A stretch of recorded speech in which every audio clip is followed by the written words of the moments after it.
उसके बाद है कलर स्पेस। कलर स्पेस में दोस्तों दो ऑप्शन है हमारे पास, sRGB एंड एडोब RGB। अगर आप गारमेंट शूट करना चाहते हो, डिटेलिंग वाला वर्क करना चाहते हो, आप एडवर्टाइज के लिए शूट करना चाहते हो, तो आपको एडोब RGB पे जाना चाहिए। एडोब RGB जो है उसका जो कलर गैमेट है वो करीबन sRGB से 5 टाइम्स बेटर है, तो ज़्यादा कलर्स को कैप्चर करता है। हाँ, लेकिन इसको आपको ज़्यादा से ज़्यादा पोस्ट प्रोसेस में देखना है, उसमें आपको अच्छे से एडिटिंग करके निकालना है। तो adobe RGB is far better than sRGB, but ज़्यादातर इंडियन वेडिंग इंडस्ट्री में sRGB ज़्यादा चलता है।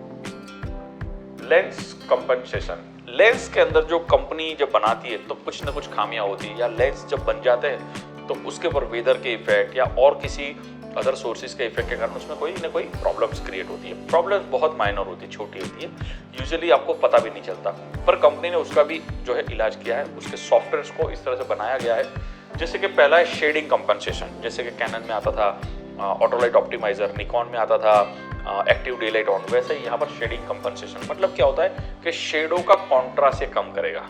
जहाँ पर भी आप समझ लो प्री वेडिंग शूट के लिए दिन में शूट कर रहे हो और हार्ड लाइट है, हार्श लाइट है, और वहाँ पर आप चाहते हो कि शेडो जो है वो थोड़ा सा कम हो जाए या कट जाए, तो यहाँ से आप उसको ऑन कर सकते हो। क्रोमेट्रिक एबरेशन, क्रोमेट्रिक एबरेशन का मतलब होता है कि जहाँ पर हाईलाइट और जहाँ बहुत ज़्यादा समझ लो मेरे पीछे बहुत ज़्यादा एक्सपोजर ज़्यादा है, तो ये जो बाउंड्रीज है या जो एजिस है, जिसको एजिस बोल सकते हो, जहाँ पर दो एक्सपोजर मैच होते हैं, अलग अलग variation of light source match होते हैं, वहाँ पर कलर खींचे खींचे दिखते हैं, वो होता है क्रोमेटिक एबरेशन। तो कैमरा जो है उसका सॉफ्टवेयर जो उसको भी कम करता है। हालांकि जब नया कैमरा लेते हो तब ये दिक्कत नहीं आती है, लेकिन दोस्तों बहुत सारे मेरे फोटोग्राफर ऐसे हैं जो डे लाइट में काम करते हैं और सूरज के सामने लेंस को ज़्यादा से ज़्यादा यूज़ करते हैं, रखते हैं, कैमरा ऑन रखते हैं और सूरज के सामने अगर आपका कैमरा है तो सीधी सी बात है वो लाइट कैमरे से होकर सीधे आपके सेंसर पे जा रही है। तो लेंस को भी अगर बहुत ज़्यादा समय तक आप डायरेक्ट सनलाइट में रखते हो तो उसके जो कोटिंग्स है वो वीक होना शुरू हो जाता है। कई सारी इंस्ट्रक्शंस लिखी जाती है कि आप जो है लेंस को सीधा लगातार लॉन्ग टर्म तक लेंस को सूरज के सामने मत रखिए, हीट हो जाता है, या व्यू फाइंडर को मत रखिए, सेंसर को तो बिल्कुल ही मत रखिए। तो ये सब चीज़ों को इंस्ट्रक्शन को आपको फॉलो करना चाहिए, जिससे कि आपके कैमरा और लेंस की लाइफ काफ़ी बढ़ जाएगी। डिस्टॉर्शन कंपनसेशन मतलब कि जब लेंस डिजाइन होता है, खास करके वाइड एंगल लेंसेज, तो जो कॉर्नर्स है उसमें चेहरे खींचे खींचे हुए देखेंगे, आपने ऐसा देखा होगा। या जब आप फोटो को कैमरे को सीधा नहीं रखते हो, थोड़ा सा ऊपर टिल्ट अप टिल्ट डाउन करते हो, तो कॉर्नर्स में जो इमेज में जो कॉर्नर वाला पोर्शन है वो खींचा खुचा हो दिखता है, तो उसको भी यहाँ से आप करेक्शन कर सकते हो। मतलब कि कंपनी ने बहुत सारे सेटिंग्स दिए जिसमें अगर लेंस की कोई गलतियां होती है, कुछ खामियां होती है, तो उसको करेक्ट कर पाता है सॉफ्टवेयर ऑटोमेटिकली। मैंने तीनों को ऑटो पे रखा है, आपको भी इसे ऑटो पे रखना चाहिए। लेकिन अगर आप समझ लो आर्किटेक्चरल फोटोग्राफर हो तो आपको डिस्टॉर्शन करेक्शन नहीं करना है। अगर आप गारमेंट शूट करते हो तो क्रोमेटिक एबरेशन सेट नहीं करना है, क्योंकि लाइट 100% आपके कंट्रोल में है, उसको उस समय ऑफ रखना है, ताकि सॉफ्टवेयर उसके ऊपर कोई प्रोसेस ही ना करे। जो आपने शूट किया उसको प्रोसेस ना करें, उसको आप मैन्युअली अपने लेवल से अपने हिसाब से इसको जो है अपने पोस्ट प्रोडक्शन में एडिट करें। तो रिक्वायरमेंट सबकी अपनी अपनी है। दूसरा ऑप्शन पिंक कलर में मीडिया के अंदर जाते हैं। पहला ऑप्शन है फॉर्मेट। चलिए फॉर्मेट करने के लिए पूछ रहा है मुझे कौन से कार्ड को फॉर्मेट करना है, स्लॉट 1 या स्लॉट 2, मतलब मेमोरी कार्ड 1 या मेमोरी कार्ड 2। तो मैं इसको फिलहाल छोड़ देता हूँ। रिकॉर्डिंग मीडिया सेटिंग मतलब कि जब मैं फोटोग्राफी करूंगा या वीडियो शूट करूंगा तो उसके सेटिंग्स क्या होने चाहिए, ये उसके मामला है। पहले हमने एक ऑप्शन देखा था raw plus JPG file format का सेटिंग, अब दूसरा है मीडिया सेटिंग। जैसे कि पहला ऑप्शन है रिकॉर्डिंग मीडिया फोटोग्राफी की बात है, तो इसके अंदर 3-4 ऑप्शन दिए गए कि मैं फोटो जब मैं क्लिक करूं तो कहाँ जाना चाहिए। शॉर्ट रिकॉर्डिंग में जाना चाहिए, सिमुलेशन में जाना चाहिए, स्लॉट 1 में या स्लॉट 2 में, कहाँ पे मुझे उसको भेजना है वो यहाँ से आप सिलेक्ट कर सकते हो। उसके आगे बढ़ते हैं, सेम चीज आपको वीडियो के लिए मिलेगा, आपको कहाँ पे उसको सेव करना है। तीसरा ऑटो स्विच मीडिया, मतलब कभी कभी ऐसा हो सकता है कि एक कार्ड भर गया तो क्या करेगा कैमरा। फॉर एग्जाम्पल आप वीडियो भी शूट कर रहे हो और फोटोग्राफी भी कर रहे हो, अब क्या करोगे, वीडियो का तो स्पेस ज्यादा रुकता है और उसने कार्ड भर दिया तो अगर आपने ऑफ किया है तो कैमरा यहाँ पर आपको इंडिकेशन देगा कि नहीं अब इसमें रिकॉर्ड नहीं हो सकता, इंसर्ट अनदर कार्ड। अगर आपने इसको ऑटो स्विचिंग किया है तो वो टेम्पररी क्या करेगा, जब आप शूट कर रहे हो तो ऑटोमेटिकली कार्ड 1 में स्विच होना शुरू हो जाएगा डेटा। तो ये भी आप सेटिंग अपनी जो है कंफर्ट के हिसाब से रख सकते हो। हाँ, अगर आप डेडिकेटेडली सिनेमेटोग्राफी करते हो और आप चाहते हो कि नहीं मुझे मेरा सारा डेटा सिनेमेटिक डिफरेंट चाहिए, वीडियो डिफरेंट चाहिए, फोटो डिफरेंट चाहिए, तो फिर आप इसको ऑफ रख सकते हो। अगर मैं मानता हूँ कि अगर इमरजेंसी होती, शॉट्स बहुत जरूरी है, तो इसको मैं ऑन रखता हूँ, जबकि जब तक मैं दूसरा मेमोरी कार्ड लगाऊं मेरा शॉट मिस नहीं होना चाहिए। तो फिलहाल मैं इसको ऑन रखता हूँ। इसके साथ साथ जैसे इमेज क्वालिटी उसमें थी वही सेटिंग्स आप यहाँ से कर सकते हो। चलिए, उसके बाद अगेन मीडिया सिलेक्शन, उसके बाद डिस्प्ले मीडिया इन्फो, डिस्प्ले में दिखाने के लिए है, बैक, फाइल फॉर्मेट, फाइल के लिए अंदर जाएंगे। अब फाइल सेटिंग्स क्या होता है, फाइल एंड फोल्डर सेटिंग्स, ये इंटरेस्टिंग चीज है, बहुत ज्यादा लोग इसमें ध्यान नहीं देते लेकिन बहुत इंटरेस्टिंग है।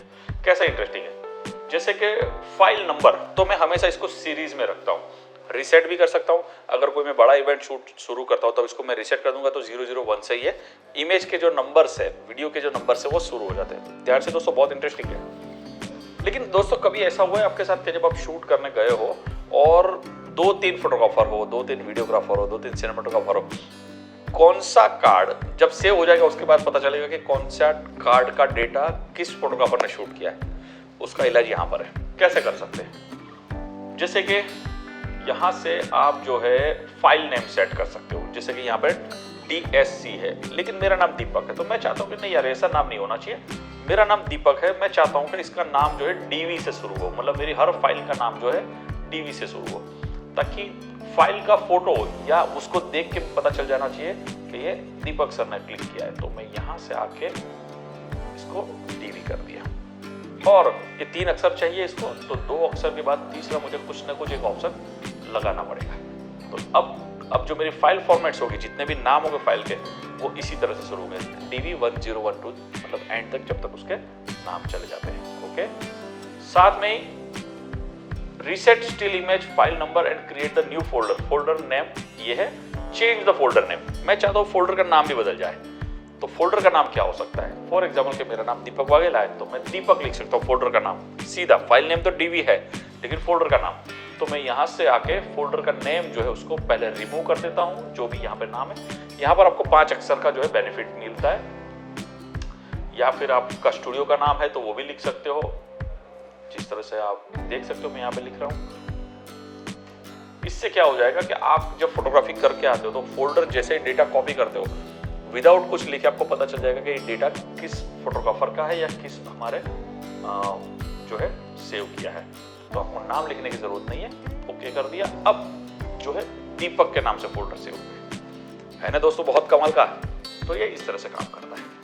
उसके बाद फाइल नेम हमने देखा, स्टैंडर्ड फॉर्म, मतलब फाइल के नेम कौन से चाहिए, डेट के हिसाब से चाहिए या स्टैंडर्ड फॉर्म, तो स्टैंडर्ड रखेंगे, अदरवाइज वो डेट के हिसाब से दिखाएंगे। सिलेक्ट रिकॉर्डिंग फोल्डर, अब वहां पर तो हमने सिलेक्ट कर दिया लेकिन इसके अंदर ऑलरेडी बहुत सारे फोल्डर है। इस कैमरे में बहुत सारा कार्ड के अंदर 4-5 फोल्डर है।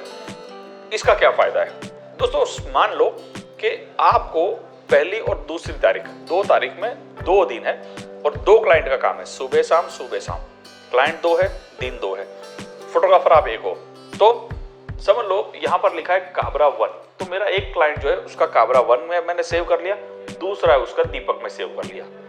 तो उससे क्या हो जाएगा, जो डेटा मैं चाहता हूँ जहां चाहता हूँ उसको मैं यहाँ से सेव कर सकता हूँ, अलग अलग क्लाइंट का अलग अलग फोल्डर में। फायदा क्या होगा, एडिटिंग जब मैं कंप्यूटर में आकर डेटा स्टोर करता हूँ तब मुझे सेपरेट करने की जरूरत नहीं है, ये दोनों ऑलरेडी सेपरेट फोल्डर में ही होंगे, मतलब कि क्लाइंट के नाम से भी मैं फोल्डर को बना सकता हूँ। तो दोस्तों ये बहुत बड़ा फायदा है जब मल्टीटास्क होता है या मल्टी इवेंट्स एक दिन में होते हैं। तब मान लो मुझे क्रिएट करना है तो यहाँ से क्रिएट भी कर सकता हूँ, जैसे मैंने अभी बताया। IPTC इंफॉर्मेशन, ये इसके बारे में हम लोग टोटल बाद में डिटेल में जाएंगे, बहुत इंपॉर्टेंट है ये। कॉपीराइट इंफॉर्मेशन, ये भी बहुत इंपॉर्टेंट है दोस्तों। आप लोग जो फोटोग्राफी करते हो तो एज ए आर्टिस्ट ये जो फोटोग्राफी है, जो इमेजेस है, उस पर आपका अधिकार होता है, मतलब कॉपीराइट का अधिकार लगता है। लेकिन पता कैसे चलेगा कि जो फोटो आपने क्लिक किया है वो आपका ही है, तो यहाँ पर आपको क्या करना है, राइट कॉपीराइट इंफॉर्मेशन, मतलब कि सेट फोटोग्राफर नेम, तो आपको यहाँ अपना नाम लिखना है, मतलब जिसने फोटोग्राफी किया है उसका नाम। फॉर एग्जाम्पल कि मैंने फोटोग्राफी किया है तो मैं अपना नाम लिख दूंगा यहाँ पर। उसके बाद किसके लिए किया है, तो मान लो मैंने किसी ब्रांड के लिए किया है, मान लो एडिडास के शूज के लिए मैंने फोटोग्राफी की है, मैकडोनल्ड के जो बर्गर है उसकी फोटोग्राफी की है, तो मैं यहाँ पर उस कंपनी का भी नाम लिख सकता हूँ, ताकि मुझे पता चले कि ये इमेजेस मैंने किसके लिए कॉपी क्लिक की थी और एज ए आर्टिस्ट कौन था। और डिस्प्ले, तो आप इसको डिस्प्ले भी कर सकते हो, अगर आप चाहते हो तो सीरियल नंबर भी लिख सकते हो। तो है ना दोस्तों, बहुत कमाल के फीचर्स।